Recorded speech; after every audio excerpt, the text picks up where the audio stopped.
स्वागत है आपका। आप देख रहे हैं इंडिया टीवी। आपके साथ मैं हूं प्राची बारशर। शाम के 5 बज रहे हैं, वक्त है मुकाबला का। आज जुमे की नमाज भी हो गई, कहीं कोई हंगामा या बवाल भी नहीं हुआ। पिछले जुमे का तजुर्बा बहुत बुरा था। एक पोस्टर से कई शहरों में आग फैल गई थी। आज सबसे ज्यादा खतरा यूपी में था, इसीलिए सबसे ज्यादा अलर्ट भी यूपी में था।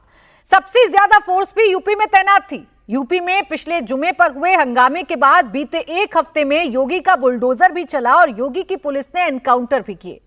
जुमे के हंगामे को अक्सर योगी की सख्ती से जोड़कर प्रचारित किया जाता है, लेकिन आज जुमे से ठीक पहले दो नई बातें हुई। बयान यूपी के किसी शहर बरेली, बदायूं, रामपुर, संभल, मेरठ से नहीं आया, बयान आया हैदराबाद से, और इसमें मोदी की एंट्री भी करा दी गई। असदुद्दीन ओवैसी ने अपनी तकरीर में आई लव के पोस्टर को मोदी तक पहुंचा दिया। जुमे पर योगी, योगी में तो कोई नई बात नहीं थी। आज जुमे पर मोदी मोदी होने लगा। मुकाबला में आज हम इसी गुत्थी को सुलझाने की कोशिश करेंगे कि क्या देश की मुस्लिम राजनीति जुमे पर उकसावे वाली तकरीरों के बिना नहीं हो सकती। क्या जुमे पर मोदी का नाम लिए बिना मुस्लिम वोट का चैंपियन नहीं बना जा सकता। और हमारा आज सबसे बड़ा सवाल यह है कि क्या देश के मुसलमान को आई लव मोदी बोलने से प्रॉब्लम है। हिंदू तो आई लव मोदी बोल सकते हैं, लेकिन क्या मुसलमान के लिए यह बोलने पर सख्त मनाही है।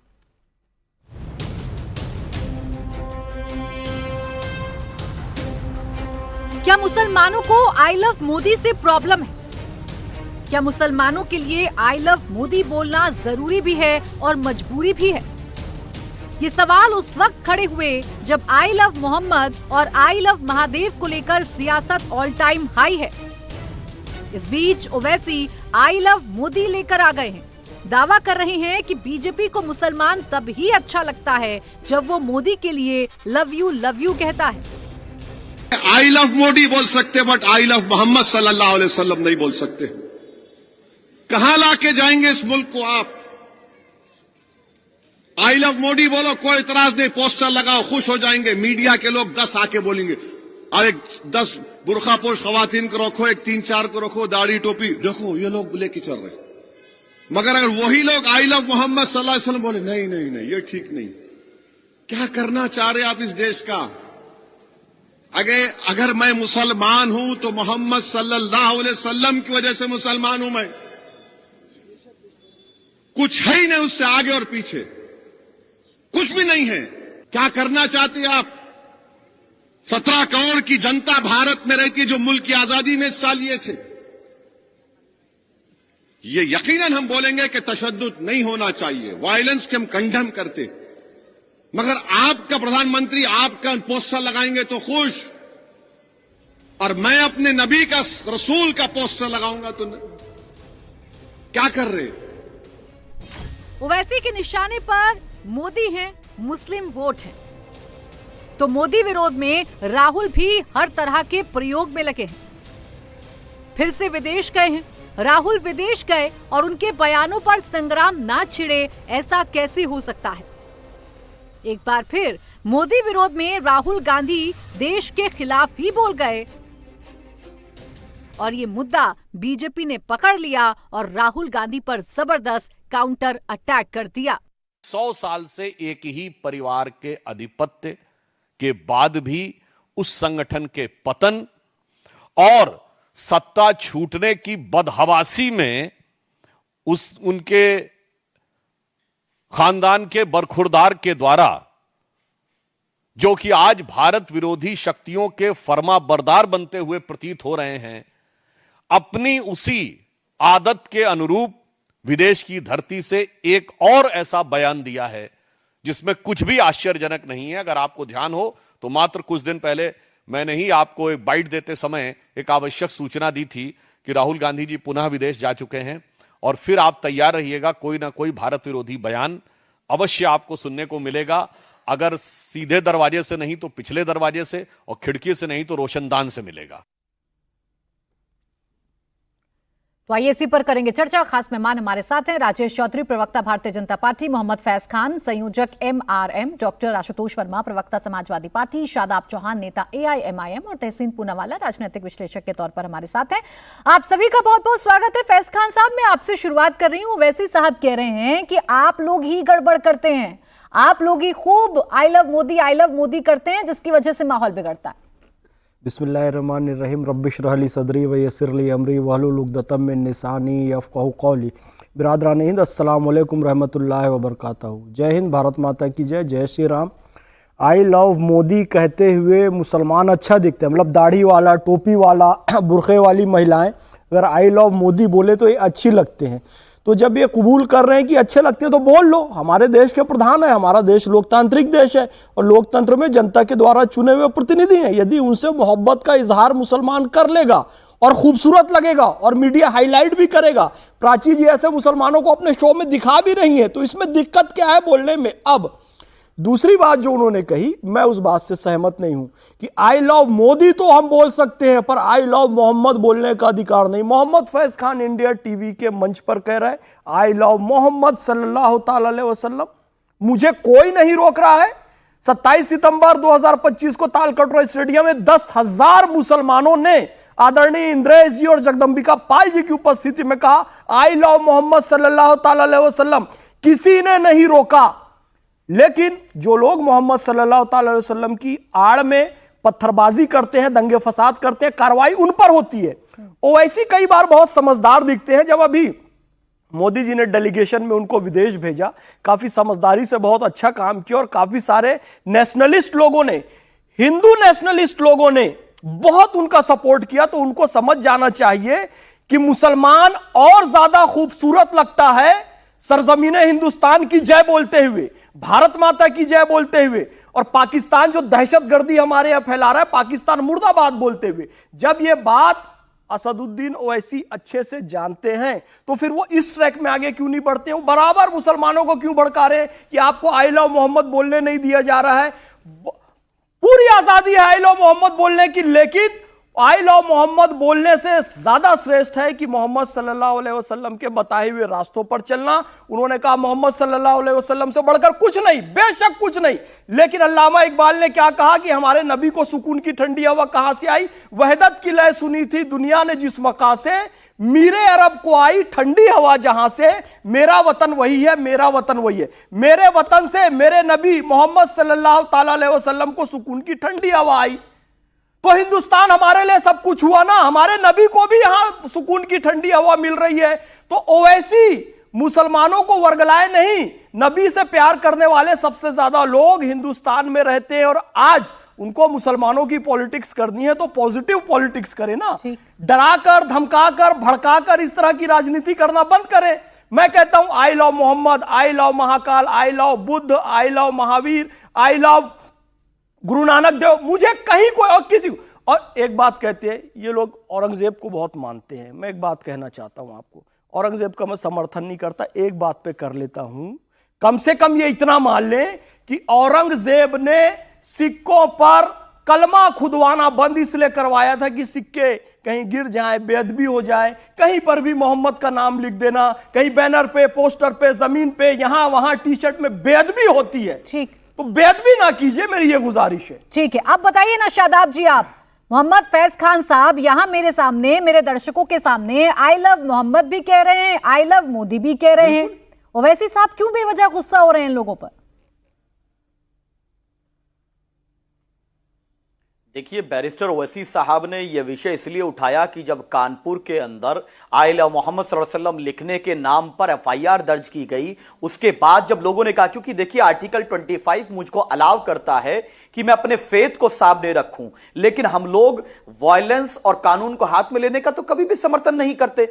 बरेली के अंदर वहां अगर नौजवान निकले या लोग निकलते हैं, वहां पर अपरिपक्वता जो प्रशासन की थी, और एक बात स्पष्ट है कि वो बार बार क्लेम किया गया कि ड्रोन से वीडियो बनाया गया, फुटेज है, अभी तक कोई वीडियो जारी नहीं किया गया जहां वो लोगों के हाथों में हथियार थे, लाठी थी, पत्थर थे, जो प्रशासन की तरफ से जारी किया गया हो, और वो वायरलेस छीनते हुए कहां गया ड्रोन? कोई एविडेंसेस नहीं है। दूसरी चीज, जिन्होंने कानून को हाथ में लिया उनको काम करना चाहिए, लेकिन कानून का दुरुपयोग करके निर्दोषों पर कार्रवाई करना बेहद अनुचित है। फतेहपुर के अंदर वो कार्रवाई नहीं होती जब बीजेपी के लोग एक वली की दरगाह में जाकर गुंडागर्दी करते हैं, जब गोरखपुर में पुलिस पे पत्थर बरसाए जाते हैं वहां कार्रवाई नहीं होती, बहराइच में जब दंगा होता है तो बीजेपी के लोग उसमें शामिल होते हैं, कार्रवाई नहीं होती, आगरा में दलित सांसद के घर पर गुंडागर्दी की जाती है, कानून को हाथ में लेने की धमकी दी जाती है, कार्रवाई नहीं होती। जब चुन चुन के कानून का दुरुपयोग आप मुसलमानों के खिलाफ करेंगे, कानून का सदुपयोग कीजिए। अंबेडकर जी ने एक बात कही थी प्राची जी, कितना भी अच्छा कानून बना लो, अगर उसको लागू करवाने वाले लोग बुरे होंगे, अंत में कानून बुरा ही साबित होगा। और आदरणीय मुख्यमंत्री जी को मैं ये बात कहूंगा, उनको राजधर्म का पालन करना चाहिए। उन्होंने संविधान पर शपथ ली है, ना तो मनुस्मृति पे ली है, ना नागपुर की विचारधारा पे शपथ ली है। उनकी भाषा ये बताती है कि अच्छा, एक बात बता दीजिए, आपका गुस्सा, आपके नेता का गुस्सा, सिटीजन नहीं हूं। आपका गुस्सा, आपके नेता का गुस्सा मैंने सुन लिया। आप एक बार ये स्पष्ट कर दीजिए ना मेरे शो में, ये आई लव मोहम्मद कहने से किसने रोका आपको, या कब रोका आपको? यहाँ एक उदाहरण फैज खान साहब का है, आई लव मोहम्मद भी कहा, आई लव मोदी भी कहा, आई लव ओवैसी भी कह देंगे, आई लव ओवैसी भी कह देंगे। कहाँ FIR दर्ज हो रही है? बताइए किसने रोका इन्हें, या कहां पर रोका आई लव मोहम्मद कहने पर? बताइए। नहीं देखिए, आई लव शादाब चौहान मेरे भाई, कोई नहीं रोक रहा है, आप भी कह दीजिए। अरे थैंक यू, बिल्कुल भाई हैं, हाँ हर भारतीय भाई है, हाँ भाई हर भारतीय भाई है। नहीं, फैज खान साहब पे इसलिए कुछ नहीं होगा कि वो डायरेक्ट इंद्रेश कुमार जी से जुड़े हैं, लेकिन जो गरीब लोग आम जन हैं, ये क्या बात हो गई भाई? पे तो पुलिस वो समन्वय बना सकती थी ना, इंटेलिजेंस। फैज भी let me complete then you can recover. आप ये बताइए, बरेली के अंदर जब एक लेटर जारी आया कि प्रोग्राम नहीं होगा, उसके बाद उनके लीडर को मौलाना तौकीर रजा साहब को हाउस अरेस्ट कर लिया गया। भीड़ कैसे निकली? किसका इंटेलिजेंस का फेल्योर है? वहां पर परिपक्वता के साथ आजमगढ़ में, मऊ में, वहां के प्रशासनिक अधिकारियों ने, शासनिक अधिकारियों ने भीड़ का निकलना, शादाब चौहान साहब, अलग बात है। अभी मैंने आपसे ये पूछा, शादाब चौहान जी देखिए, गोल पोस्ट चेंज नहीं करते हैं आप, और आपके नेता दोनों ये कह रहे हैं कि आई लव मोदी बोले तो मुसलमान अच्छा लगता है, लेकिन आई लव मोहम्मद बोले तो मुसलमान अच्छा नहीं लगता है। मुझे बताइए, कहां पर आई लव मोहम्मद बोलने के लिए रोका गया या पनिशमेंट दिया गया? करेक्ट। मैं बता दे रहा हूं, मेरठ में एक जगह पोस्टर लगा दिए तो पुलिस पोस्टर हटा रही है। आई लव मोहम्मद सल्लल्लाहु अलैहि वसल्लम। अरे भाई, पोस्टर लगाना इस्लाम के अनुकूल है क्या? मुझे बता दो ना। रिमार्क है, भाई, धर्म का अपमान है नहीं है। भाई, मैं बार-बार जगह जगह पोस्टर लगाना, आई लव मोहम्मद के दीवारों पर लिखना, गाड़ियों पर लिखना, टी-शर्ट पहनना, बैनर लगाना, क्या ये इस्लाम इसकी इजाजत देता है क्या मेरे भाई? बेअदबी होती है ना, आपको भी पता है ना। हर जगह मोहम्मद और अल्लाह का नाम भी लिखते हैं ना, घर की दीवारों पर सजा के एक जगह लिखते हैं ना। अगर कोई श्री राम का फोटो लगा रहा लगाए। अरे मना किया गया ना, लक्ष्मी माता की फोटो फटाकों में मना किया गया, गणेश साहब बीड़ी मना किया गया, गंदी जगहों पे सीढ़ियों पर जो देवी देवताओं की तस्वीर लगा देते थे मना किया गया। हिंदुओं में ट्रेंड खत्म हो रहा है, मुसलमान वो ट्रेंड चालू कर रहे हैं कि गली चौक चौराहे पर मोहम्मद का नाम लिखेगा। मैं तो विरोध करूंगा भाई, आप मेरे नबी का नाम यहाँ वहाँ लगाएंगे, लिखेंगे। अच्छा ठीक है शादाब चौहान जी देखिए, मेरा पूरा अभी शो बाकी है। आप मुझे उदाहरण के साथ बताइएगा कि कहां पर यूपी पुलिस ने आई लव मोहम्मद कहने से मुसलमानों को रोका है, क्योंकि जो मुद्दा आप लोग उठा रहे हैं, जो मुद्दा कानपुर से उठा है, वहां आई लव मोहम्मद कहने से नहीं रोका गया था। मसला कुछ और था, पता कर लीजिए। लौटूंगी आपके पास, बताइएगा कहां रोका गया है, और आज दर्शकों को बता के जाइएगा कि आई लव मोहम्मद कहने से कहां पर रोका गया और कहां आई लव मोदी कहने पर मुसलमानों की वाहवाही हुई है। आप मुझे बताइएगा। अब राजेश चौधरी जी, सीधा आरोप आप पर लग रहा है, ओवैसी साहब कह रहे हैं, उनकी पार्टी के नेता कह रहे हैं कि आई लव मोहम्मद कह दें तो दिक्कत, आई लव मोदी कह दें तो आप फूल बरसाने लगते हैं, पुलिस फूल बरसाने लगती है, पुलिस एकदम स्वागत करने लगती है, वरना लाठियां भांजती है। देखिए प्राची जी, आपने भी वही प्रश्न किया और मैं भी वही प्रश्न कर रहा हूं, कहां रोका गया आई लव मोहम्मद कहने से? आप आई लव मोहम्मद करिए, आई लव अल्लाह करिए, आई लव फकीर करिए, आई लव आप जिसको भी, जिस संप्रदाय को मानते हैं उसको करिए, हमें कोई उसमें आपत्ति नहीं है। किसने रोका है? किसी ने नहीं रोका। अपने घर पर लगाइए, मस्जिद पर लगाइए, प्रतिष्ठान पर लगाइए, कोई नहीं रोक रहा है।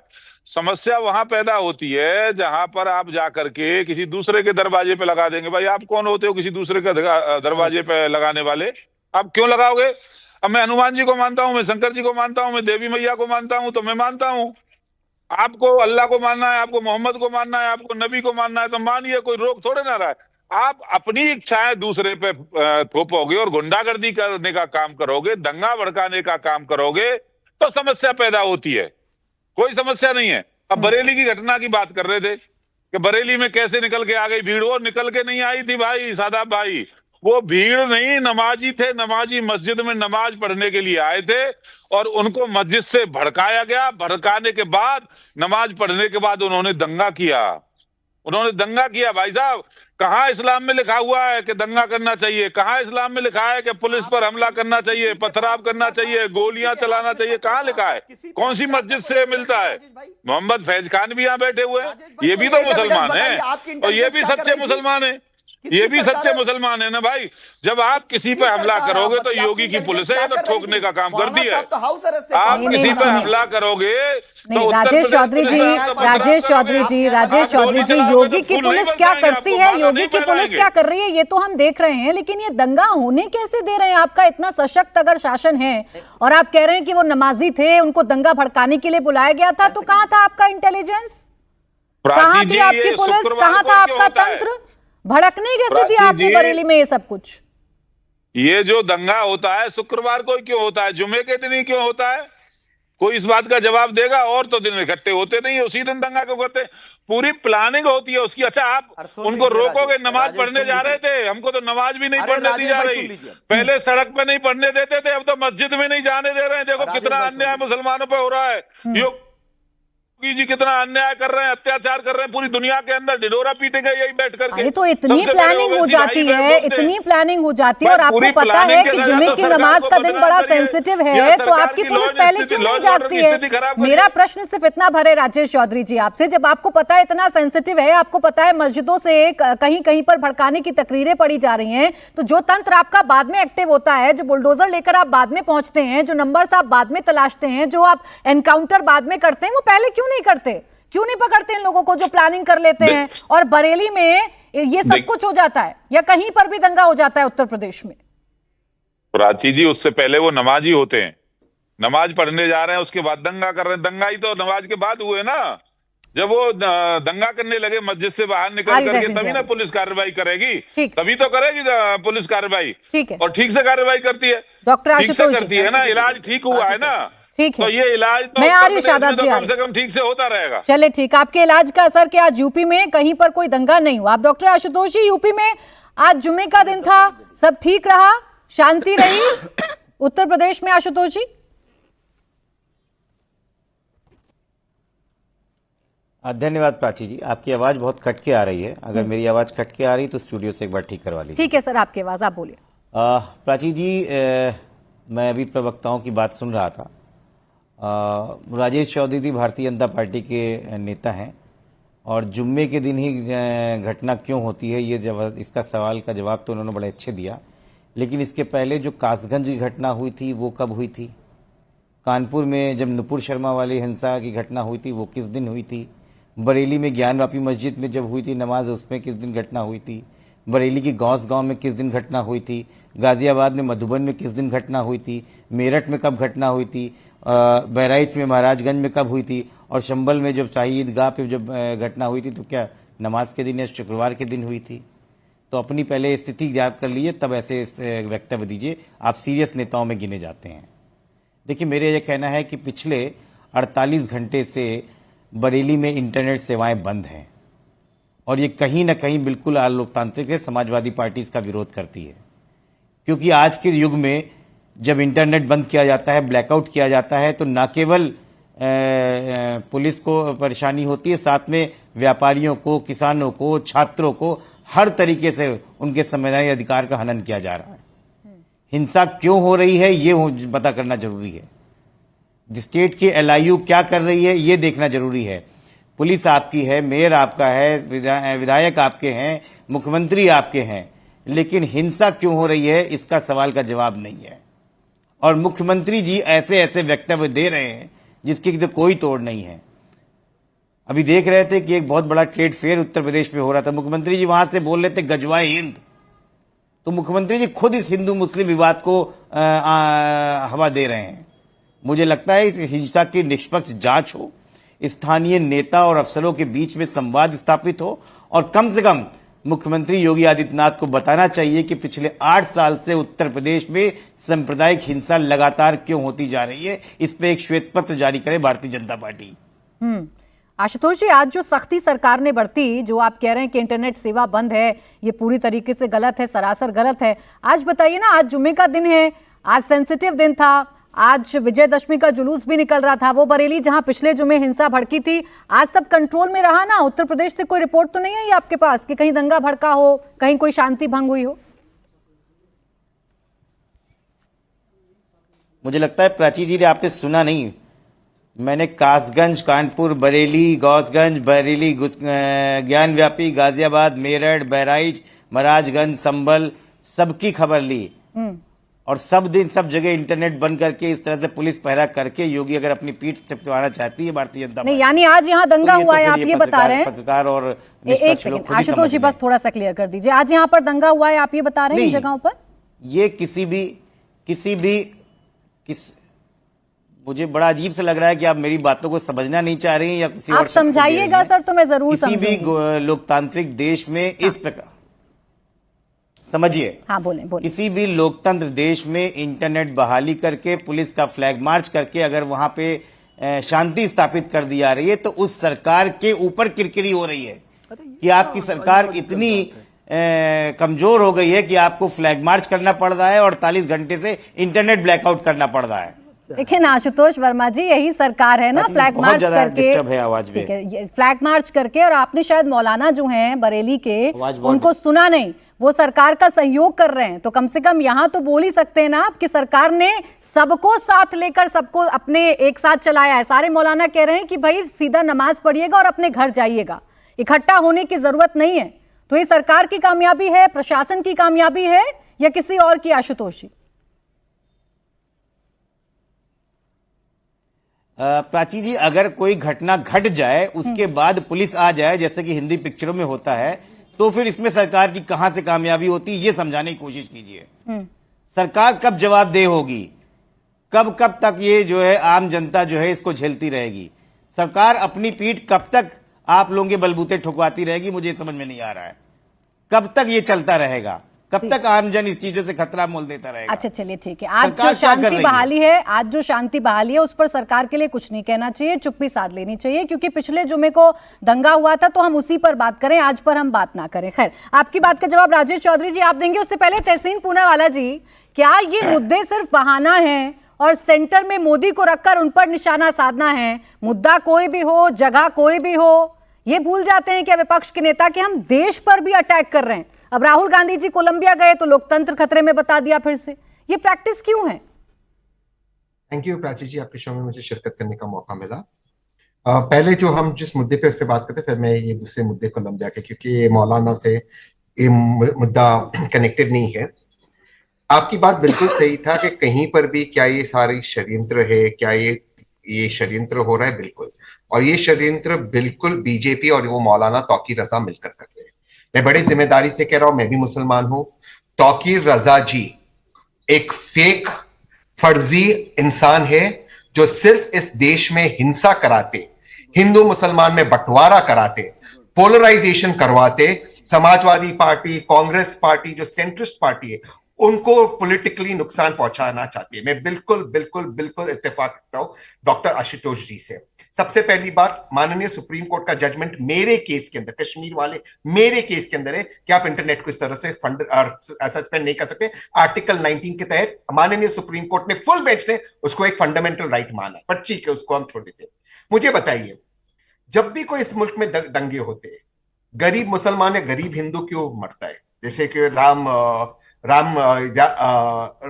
मिश्रा जी वो क्यों मरे, राम गोपाल मिश्रा जी, या यहां पर गरीब मुसलमान क्यों नुकसान होता है? ये मौलाना का बेटा क्यों नहीं जाता है दंगे में? ये मौलाना के बच्चे क्यों नहीं जाते? ये मौलाना दंगे लगा के बीजेपी का फायदा कर रहा है। मैं दूसरी बात कहता हूं, शादाब भाई से एक चीज मैं कहना चाहता हूं, मैं बिल्कुल इत्तेफाक करता हूं कि इस मुल्क में, और मैं यहां पे खान साहब से भी इत्तेफाक करता हूं, इस मुल्क में किसी की हिम्मत नहीं है आयला मोहम्मद बोलने से रोकने की, किसी की हिम्मत नहीं है। मैं खुद एक पसमंदा मुसलमान हूं, लेकिन आप वहां निकाल रहे हो रैलीज, उसके बाद जो प्रोटोकॉल है आप चेंज कर रहे हो, आप उसके ऊपर वॉल पे लिख रहे, क्यों आप इस वक्त ये सारी चीजें कर रहे हैं? मैं इसलिए ये चीज कह रहा हूं क्योंकि इससे पोलराइजेशन होने से फायदा किसको हो रहा है इस वक्त? प्राची जी, मुझे लगता है कल इतना अच्छा डिस्कशन हुआ, खान साहब भी थे आपके शो पे, मुझे लगता है कि मुझे बीजेपी को घेरना चाहिए इकोनॉमी पे, ये मुझे लगता है डॉक्टर साहब को भी लगता है, लेकिन हम मजबूर आते हैं ये हिंदू मुसलमान का डिबेट करने। और क्यों ये हो रहा है? क्योंकि ऐसे मौलाना कर रहे हैं और बीजेपी की मदद कर रहे हैं। ये मौलाना अभी तीसरा, अभी बताइए कि बीजेपी के हमने थोड़ा सा टोकन एक्शन किया है मौलाना पे, वो टोकन एक्शन है, कुछ नहीं हो रहा है। ठीक, इसलिए बीजेपी नहीं चाहती, क्योंकि बीजेपी चाहती कि ऐसे मौलाना जितना बढ़े उतना बीजेपी का फायदा। हमने ये महाराष्ट्र के चुनाव में भी देखा, एक हमारी एक्ट्रेस मोहतरमा है, वो एक ऐसे मौलाना के पास गई जो मौलाना कहता है तालिबान अच्छा है। दूसरे हमारे वो एक्ट्रेस मोहतरमा ऐसे मौलाना के पास गई जो कहते गजवाए हिंद हो गए, बड़े भाई का कुर्ता छोटे भाई का पैजामा कहते पहनते, वो गजवाए हिंद करने आ रहे थे। तो ऐसे जो मौलाना है पर्पसफुली ये लोग भी जाके पोलराइजेशन करते। लास्ट चीज मैं अपनी बात समाप्त करना चाहता हूं, देखिए बीजेपी के जो पुलिस है, उत्तर प्रदेश की पुलिस है, वो बार बार उसका इंटेलिजेंस फेलियर कह सकता। आप पूरे प्रदेश में अभी सपा के हमारे जो प्रवक्ता आशुतोष भाई, उन्होंने सारे दंगे दिखाए। हाँ। आपको पता है दंगे होते हैं, राजेश भाई ने कहा जुम्मे के दिन ही क्यों दंगे होते, चलो मान लेता राजेश भाई की बात कि जुम्मे को दंगे होते, तो आपकी इंटेलिजेंस क्या कर रही थी? आपने मुसलमान पुलिस वो क्यों नहीं बेचते मस्जिद में? आप देखिए ना, मेरा जो प्रश्न था वो इसी मुद्दे से जुड़ा हुआ था, क्योंकि नेता विपक्ष ने एक महत्वपूर्ण मुद्दा उठाया। जब इस देश में सबको सब कुछ करने की आजादी है, आप कह रहे हैं कितने आसानी से ध्रुवीकरण हो रहा है, आप कह रहे हैं कैसे कितनी आसानी से किसी को भी भड़काया जा रहा है, कोई भी किसी भी मौलाना के पास पहुंच जा रहा है, तो लोकतंत्र तो है ना फिर इस देश में? फिर बाहर जाकर, बाहर की सरजमीन पर जाकर ये क्यों कह दिया जाता है बार बार कि हमारे देश में लोकतंत्र पर प्रहार हो रहा है? मैं बहुत अच्छा सवाल आपने पूछा, मैं सिर्फ 20 सेकंड में नॉन स्टॉप इसका जवाब देते हैं समाप्त करूंगा। ऑफ कोर्स हमारे मुल्क में जमहूरियत और लोकतंत्र है, लेकिन जितने भी फैसिस्ट ताकत दुनिया के इतिहास में रहे, वो लोकतंत्र का उपयोग करते फैसिस्ट आइडियाज फैलाते हैं। फॉर एग्जाम्पल, ये जो मौलाना है वो लोकतांत्रिक अधिकार है उसका, जो बात करना, लेकिन उससे वो दंगे कराकर हिंदू मुसलमान के ध्रुवीकरण करा रहा है। इसलिए मैं कह रहा हूं ये हमारे डेमोक्रेसी पे अटैक है। देखिए एक थ्योरी है साइकोलॉजी में, प्लीज, एक थ्योरी है साइकोलॉजी में, वो थ्योरी है और बहुत इंपॉर्टेंट रिसर्च पेपर है, क्या आजादी ये भी होनी चाहिए कि जहर फैलाए? अरे तो सर, अगर मौलानाओं को बोलने नहीं देंगे तो आप ही लोग कहेंगे ना कि देखिए मौलानाओं को बोलने नहीं दिया जाता, मौलानाओं को बोलने नहीं दिया जाता। अब कार्रवाई हो रही है बरेली में, तो आप ही लोग ना कह रहे हैं ना कि बीजेपी जो है ये गलत कार्रवाई कर रही है, सरकार गलत कार्रवाई कर रही है, सरकार सख्ती कर रही है, तो दोनों बातें ठीक नहीं हो सकती ना तहसीन जी। और विदेश में जाकर आप बताइएगा कि हमारे देश में लोकतंत्र कितना खतरे में है, ये उसी लोकतंत्र का हिस्सा है ना कि आप सब यहाँ बैठकर, हम सब बैठकर चर्चा कर रहे हैं ना अपने देश के बारे में, देश के हालातों के बारे में। तौकीर रजा बीजेपी का एजेंट है। राजेश चौधरी टीवी के व्यूअर्स विदेश से भी देखते हैं आपका शो। राजेश चौधरी जी, सवाल ये है, अभी देखिए आशुतोष वर्मा जी ने, तहसीन पूनावाला जी ने, सबने कैलेंडर सा गिना दिया है कि आप जुमे को बदनाम कर रहे हैं, लेकिन यहाँ तो उत्तर प्रदेश के हर शहर में लगभग हर दिन दंगा हो जाता है और इंटरनेट बंद कर देते हैं अगर सब कुछ ठीक है, इतनी बड़ी संख्या में पुलिस तैनात कर देते हैं अगर सब कुछ ठीक है। क्या जरूरत है इन सब चीजों की? प्राची जी, तहसीन भाई बड़े वरिष्ठ प्रवक्ता हैं कांग्रेस के, मैं ये जानना चाह रहा हूं क्या ये कांग्रेस की आधिकारिक लाइन है जो ये बोल रहे थे आप कि मौलवी दंगा कराते हैं, मस्जिद से दंगे की प्लानिंग होती है? जो मैं भाषा बोल रहा था लगभग वही भाषा वो बोल रहे हैं, वो मेरी बातों का समर्थन है। ये कांग्रेस की आधिकारिक लाइन है क्या? ये पूछ करके आए राहुल गांधी जी को, भाई नौकरी खतरे में ना पड़ जाए। तहसीन भाई जरा चिंता करिए। और दूसरी बात, हम समाजवादी पार्टी के प्रवक्ता को सुन रहे थे, 1135 से अधिक दंगे तो समाजवादी पार्टी के शासन में हुए, और उत्तर प्रदेश के अंदर जितने भी झगड़े हुए उन सब में समाजवादी पार्टी के लोग निकलते हैं। जितना क्राइम होता है उसके अंदर समाजवादी पार्टी के लोग निकलते हैं। किसी भी हिंदू ने विरोध नहीं किया आइला मोहम्मद का। और मैं कहता हूं, आप आइला मोहम्मद से इतना प्यार करते हो और कावड़ यात्रा जब निकलती है तो विष्णु ढाबा खोलते हो, ठाकुर ढाबा खोलते हो, पंडित ढाबा खोलते हो, गंगा मैया का के नाम से ढाबा खोलते हो, अपनी दुकानों पे लिखते हो। तो एक काम करिए भाई, अपने प्रतिष्ठान जो भी हैं, चाहे आप फर्नीचर की दुकान करते हैं, चाहे जनरल स्टोर की दुकान करते हैं, चाहे आप पंचर की दुकान करते हैं, चाहे आप होटल चलाते हैं, उन पे आइला मोहम्मद लिख लो, आपको समझ आ जाएगा। व्यापार से ही समझ आ जाएगा जनता का माइंडसेट क्या है, जनता क्या चाहती है जी। आपके टीवी पे बोलने से कुछ नहीं हो रहा। आप एक बार लगाओ ना, दुकान के आगे साट दो बड़ा सा बैनर लगा करके आई लव मोहब्बत, अपने आप अगले दिन से समझ आ जाएगा। और समाजवादी पार्टी का तो इतिहास रहा है ध्रुवीकरण का। ये तो वो लोग हैं जिन्होंने, राजेश जी, उनको चिंता बरेली के हालात पर है। राजेश जी सुनिए, उनको चिंता बरेली के हालात पर है। आप इंटरनेट बंद कर देंगे, पुलिस फ्लैग मार्च करेगी, बड़ी संख्या में पुलिस को डिप्लॉयमेंट कर देंगे, बड़े बड़े अधिकारी बरेली में घूमेंगे जुमे के दिन। उनकी चिंता इस बात पर है कि जब सब कुछ ठीक है, जब सब कुछ कंट्रोल में है, तो इतनी सख्ती क्यों कर रखी है बरेली में?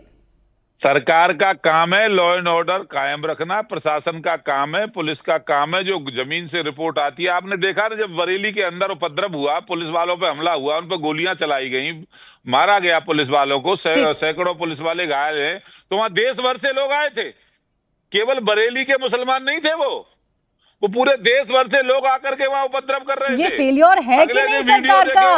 अरे बरेली में देश भर से लोग आ गए, देश भर से लोग इकट्ठा हो गए और सख्ती आप आज कर रहे हैं। योगी जी की छवि को और मोदी जी की छवि को खराब। अरे तो सर आपकी सरकार है, बड़ी मजबूत सरकार है, जो दंगाइयों को बड़ा अच्छा उनका इलाज करती है, दंगाइयों पर बुलडोजर चलाती है। ऐसे प्रदेश में अगर दूसरी जगहों से लोग आ रहे हैं तो फेलियर है कि नहीं? Intelligence failure Rajesh ji? Failure नहीं है प्राची जी, वो तो इबादत करने आ रहे थे। ठीक, शादाब बरेलवी संप्रदाय के नाम पर वो तो इबादत करने आए थे। ठीक है शादाब जी, शादाब जी एक अच्छा उपाय सुझाया यहाँ पर राजेश चौधरी जी ने। यहाँ किसी को कोई आपत्ति नहीं है, आज जब अपनी दुकानें भी खोलते हैं तब तो नाम पहचान सब छिपा लेते हैं, लिखिए ना आई लव मोहम्मद खुलकर, किसने मना किया है? रुक जाए राजेश जी, रुक जाए राजेश जी, रुक जाए राजेश जी। यहाँ सिर्फ दिक्कत दंगे हिंसा से है, आप इसे नया नैरेटिव गढ़ रहे हैं कि हाँ आई लव मोदी कहें तो ठीक, आई लव मोहम्मद कहें तो गलत। प्राची जी, समस्या यह है कि राजेश चौधरी जी का ये जो जोश और उत्साह है, जब ये नाकाम हो जाते हैं लॉ एंड ऑर्डर को मेंटेन करने में, तब सिर्फ मुसलमानों के विरोधाभास में और कानून का दुरुपयोग करने में आता है। यही जोश इनका फतेहपुर में सिट्टी पिट्टी गुल हो गई। कहां गया बिल्डोजर, कहां गया एनकाउंटर? अरे सुनिए राजेश भाई, मैं आपकी राजेश भाई राजेश भाई, अरे बोलने तो दीजिए, आप तो बोलने भी नहीं दे रहे, आप मुझे वहीं से एनकाउंटर करने वाले हैं क्या? नहीं, आप शाब्दिक एनकाउंटर कर, आप शाब्दिक एनकाउंटर करना का काम है योगी जी ने किया है। अरे भाई आप दुनिया छोड़िए, पहले उत्तर प्रदेश को काबू नहीं कर पा रहे, आप सुन लीजिए। आप इतनी बेशर्मी कहां से लाते हैं? सवाल का जवाब सुनिए, लोकतंत्र है ये। मैं आपको भाई बोल रहा हूं, आप मुझे मान नहीं रहे, मैं तो भाई बोल रहा हूं आपको। हाँ, राजेश भाई, यही उत्साह और यही बुलडोजर नीति, यही हाफ एनकाउंटर, क्योंकि राजेश जी रुक जाए, राजेश जी रुक जाए, राजेश जी रुक जाए। फिर शादाब जी देखिए, ऐसे व्यक्तियों को आप बुलाते हैं फिर शादाब जी देखिए, मतलब नहीं। अच्छा रुक जाइए, रुक जाइए। नहीं, अगर बैरिस्टर ओवैसी साहब के ताल्लुक से बात करा, मैं बहुत राजेश चौधरी जी रुक जाए, बहुत बोल सकता हूं, तुम्हारी हैसियत नहीं है। फिर शादाब जी को कहने का मौका मिल जाएगा, विक्टिम कार्ड खेलने का मौका मिल जाएगा कि बोलने नहीं देते हैं क्योंकि वो शादाब जी हैं। रुक जाए, अरे आप तो चाहते हैं मुसलमान बोले नहीं, आप चाहते हैं मुसलमानों को बोल, कैसे बोल सकता है क्षत्रिय मुसलमान? राजेश जी की आवाज में बोले। यही तो प्रॉब्लम है कि एक क्षत्रिय हूं और मुसलमान हूं, वो बोल कैसे सकता है टीवी पाकर?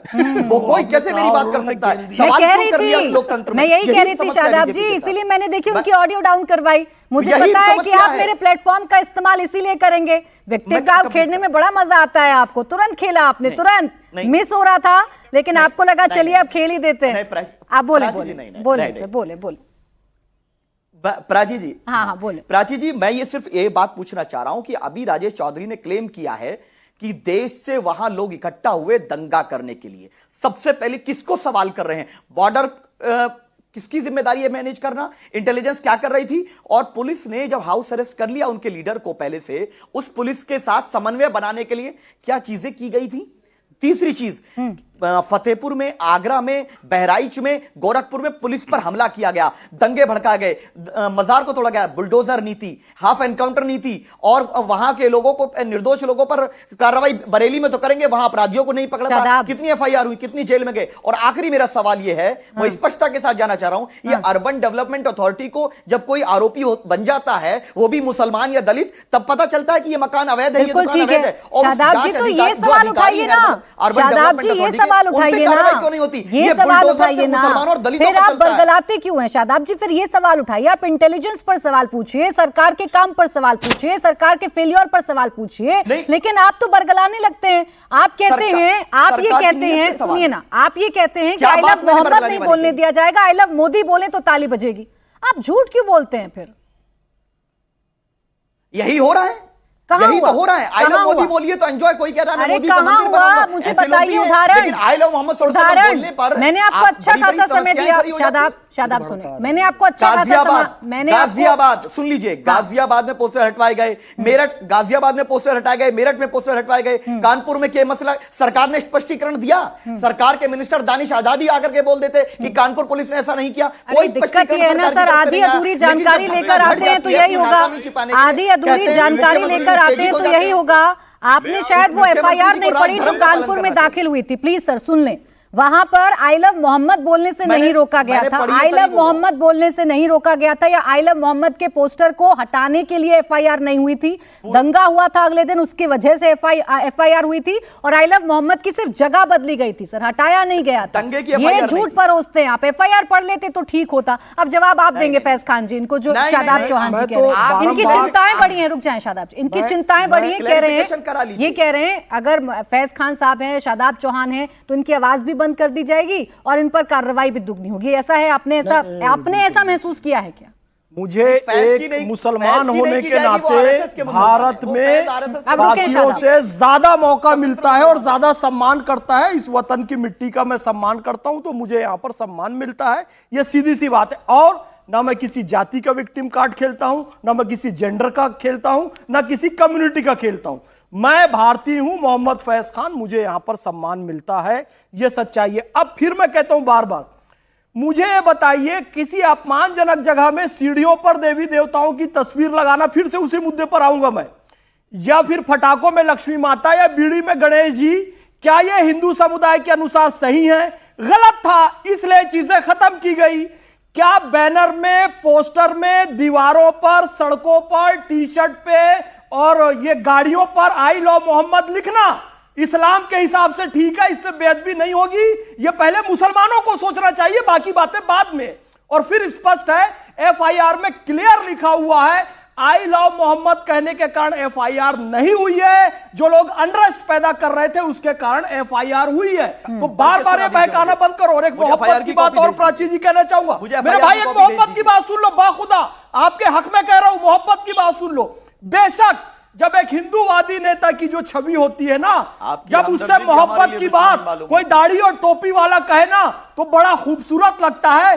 और जब एक कट्टरपंथी मुस्लिम नेता की छवि हो ना, वो ऐसी साहब की, जब वो विदेश जाकर भारत का जयकार और पाकिस्तान की मजम्मत करते हैं, तो तमाम तिलक वाले, चोटी वाले और जनेऊ वाले ओवैसी जी की तारीफ करते हैं ना, तो वो भी बहुत खूबसूरत लगता है मेरे भाई। तो हिंदुस्तान की इस खूबसूरती को आप समझ जाओ। यदि मोदी की जय करते हैं राष्ट्रवादी मुसलमान, तो अच्छी बात है। खुश करने के लिए नहीं, राष्ट्रवादी हिंदू भी ओवैसी की जय करते हैं जब वो विदेश में भारत का नाम रोशन करते हैं। अरे सुन भी लो, कभी मोहब्बत की बात भी सुन लिया करो शादाब भाई। मैं आई लव शादाब भाई कहता हूं, आई लव राजेश भाई कहता हूं, आई लव तहसीन भाई कहता हूं, आई लव आशुतोष जी कहता हूं, I love Prachi ji as a sister कहता हूं। मुझे कोई आपत्ति नहीं है यार इस बात पे। यही बात योगी, और ना एफआईआर दर्ज होती है, आपको क्या आपत्ति है? अब मेरी बात सुनिए, योगी जी से बुलवा दीजिए आप। क्या बात? योगी जी तो कहते हैं, योगी जी ने कहते नहीं है, करके दिखाया उनके अस्पताल में, उनके अन्नशाला में, उनके आश्रम में। एक मुसलमान के साथ भेदभाव हुआ तो बताओ? तमाम मुसलमान पहने जाते हैं, मुस्लिम पुरुष जाते हैं, बच्चे जाते हैं उनके अस्पताल में, मंदिर में, मठ में, गौशाला में, अन्नशाला में, ग्रंथागार में, विद्यालय में। किसी मुसलमान के साथ भेदभाव नहीं हुआ। करके बताते हैं, वो बोलते नहीं है। किसी मुसलमान के साथ योगी जी के शासन कानून का में, मोदी जी के शासन में भेदभाव नहीं हुआ। अच्छा ठीक, भड़काने की बात बंद कीजिए आप। अच्छा ठीक है शादाब जी, जब यहाँ एफआईआर की बात मैंने, जब यहाँ एफआईआर की बात मैंने और फैज साहब ने की, तो आपने कहा दिखाइए वो एफआईआर की कॉपी दीजिए। अब देखिए, ये बरगलाना नहीं, ये दोगलापन नहीं, तो क्या एफआईआर आपने पढ़ी नहीं और आपने परचम बुलंद करना शुरू कर दिया कि आई लव मोहम्मद कहने पर एफआईआर दर्ज हो गई, कहने से मना कर दिया गया? गलत बात है। पूरी जानकारी पहले हासिल करते ना शादाब जी। में पोस्टर का जिक्र पढ़िए, मैं बताती हूँ, मैं पढ़ के बताती हूँ ना शादाब जी। यही दिक्कत है, पूरी तैयारी के साथ आप आए नहीं। मैं आपको पढ़कर बता देती हूँ। इसमें साफ लिखा गया है, आई लव मोहम्मद का बोर्ड लगा हुआ था। ये कानपुर की बात है, जिसका स्थानीय लोगों ने विरोध किया। मामला सांप्रदायिकता, सौहार्द से जुड़ा हुआ था, इसलिए दोनों पक्षों को समझाते हुए आई लव मोहम्मद को वहां से हटाकर, सुनिए प्लीज सुनिए, डिस्टर्ब मत करिए, फैक्ट बता रही हूं। आई लव मोहम्मद को वहां से हटाकर दूसरी जगह लगवा दिया गया था तथा विरोध कर रहे दोनों पक्षों को मौके से हटा दिया गया था और स्थिति को सामान्य कर दिया गया था। ये लिखा है इस एफआईआर में। नहीं है ना आपको जानकारी? नहीं है आपको चलिए, अब जानकारी? आपकी बात मैं ले लेता हूँ। अरे क्या आप ले जवाब लेते दे रहा हैं? हूं मैं, अब आप सुन लीजिए। एफआईआर नहीं, पढ़कर जानकारी नहीं आए में तभी बैठा हूं थे? मैडम। मानिए ना, मेरे मुझे शो पर आप जानकारी- भड़का रहे थे। मानिए मेरे शो पर नहीं, क्या मैं पूरा बरगला रहे पढ़ता थे? हूं। अरे मैडम प्राची जी मैं तथ्य बता रहा हूं। आप तो खुद एक्सपोज हो गए। आपने बोल दिया उस बात को कि वहां पे आई लव मोहम्मद का पोस्टर हटाया गया। क्यों अरे सर, हटाएंगे? दूसरी क्यों जगह किसी को लगाया आपत्ति लगी? मैंने किसी धर्म के गया, खिलाफ कुछ दूसरी बोला? जगह किसी लगाया धर्म के गया। खिलाफ कुछ लिखा? आप एक्सपोज क्यों हो गए। हटाएंगे? अरे आप एक्सपोज हो गए क्यों लगाएंगे दूसरी जगह? मिस्टर शादाब क्यों चौहान, आप लगाएंगे? भारत एक्सपोज के हो अंदर गए। है ना? वो भारत में दूसरी क्या जगह अलग लगाया जगहों गया। पर आप कह रहे थे आर्टिकल कि आई 25 लव मोहम्मद मैं कहने छोड़ पर रही हूं एफआईआर दर्ज हुई। झूठ इतना बोलिए, झूठ इतना बोलिए कि पकड़ में ना आए। झूठ इतना बोलिए कि पकड़ में ना आए। जल्दी से एक कमेंट राजेश जी आपका। इनको इसी बात पर दिक्कत है कि आपने जगह क्यों चेंज की? एफआईआर में ऑलरेडी मेंशन्ड है जो आपने देखिए वो जो मैं बात शुरू में कह रहा था वही बात आपने निकल तो करके खुद आ पढ़ गई। के ये बता केवल दिया गजवाए हिंद का एजेंडा इनका काम कर रहा है। हिंदुओं के घर पे क्यों लगाना चाहते हैं आई लव क्या मोहम्मद? भाषा बोलते हैं? कौन क्यों बोला लगाना संविधान चाहते हो का राज भाई? चलेगा? और कौन राजेश लगाने देगा चौधरी, आप आपको? नफरत से और बाहर उत्तर निकलिए। प्रदेश ये में नफरत की दुकान उत्तर बंद प्रदेश होने में वाली आप योगी जी से अपेक्षा कर रहे हो आई लव दंगाई कहें वो, जिनके ऊपर पुलिस ने कार्रवाई की है, जिनके ऊपर ठीक से इलाज हुआ, वो तो दंगाई थे ना। दंगाइयों का इलाज तो दंगाइयों की भाषा में किया जाता है भाई। वो ठीक। दंगा करेंगे, वो गोली चलाएंगे, पथराव करेंगे, हम माला पहनाएंगे उनको। हम भी उनका इलाज डंडे से ही चलिए करते ठीक है हैं। राजेश जी, रोक रही हूँ डंडा आपको तेल बीच पी में। करके रहती है। इतना ही समय था मेरे पास। बहुत बहुत शुक्रिया आप सभी का हमारे साथ आज की चर्चा में जुड़ने के लिए। तो मुकाबला में आज के लिए बस इतना ही।